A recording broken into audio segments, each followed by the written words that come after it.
bought these shears with my first wage packet in 1968. I was earning the princely sum of £5 before tax and paid all my money into the purchase of these.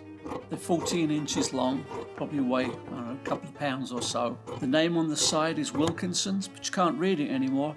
I've actually worn the etching away over the years. They've served me well. I've never had them sharpened in 50 some years of using them. They're really an extension of my arm. It's the most natural thing in the world for me to use these. I don't let anybody else touch them. Slap your hand away if you get near them. I've cut suits for lords, princes, barons, earls, politicians, mafia. They've cut thousands of suits for me and have never let me down.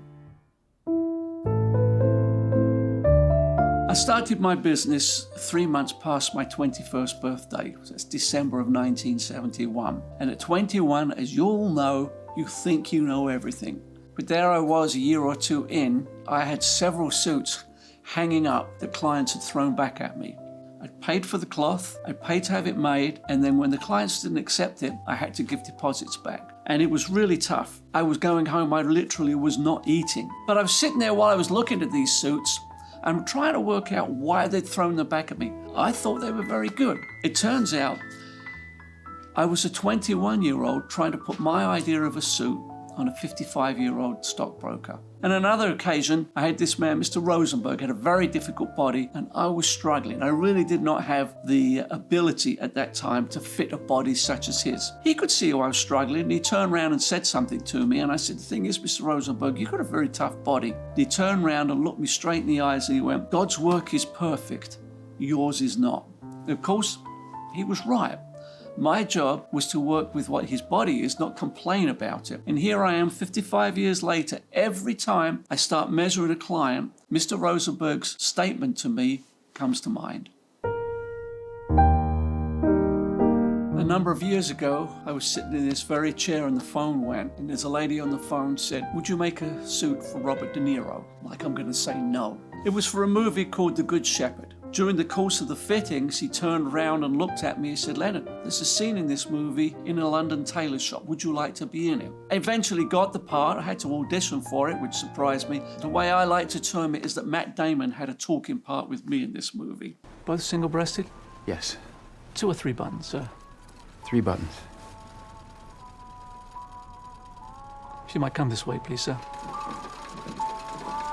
It wasn't very long, but I still get residual checks after, 25, 26 years for this. But the last check I received was 45 cents, so I figure I'll carry on doing tailoring for the time being. The costume designer was very happy with what I made. She started recommending me to other people, and so it grew and grew. It was the beginning of my career, I guess, making clothes for the movies. One of the movies I worked on was The Wolf of Wall Street. I made clothes for Leonardo DiCaprio, Matthew McConaughey, Jonah Hill. DiCaprio is good friends with Giorgio Armani, and Armani wanted to make the clothes for the movie, but they couldn't go back in the era. The bottom line is, he paid for the clothes. And I was going home one evening looking at the New York Post, and there was a picture of DiCaprio in a suit that I made that said, a wolf in Armani clothing.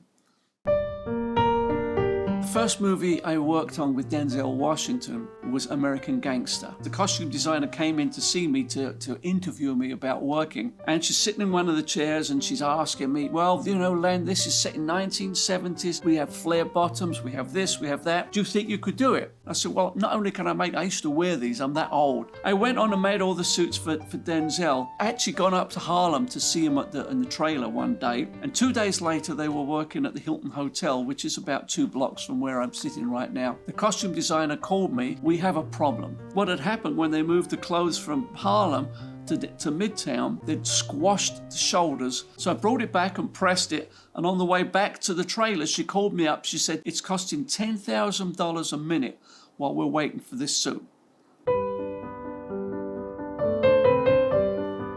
Making a bespoke suit is not as easy as people might think.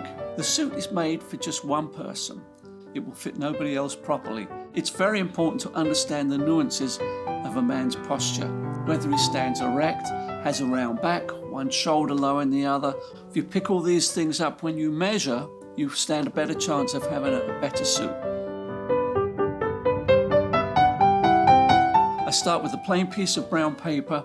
I have the measurements, the body's figuration, and with my first chalk mark, I start creating a suit.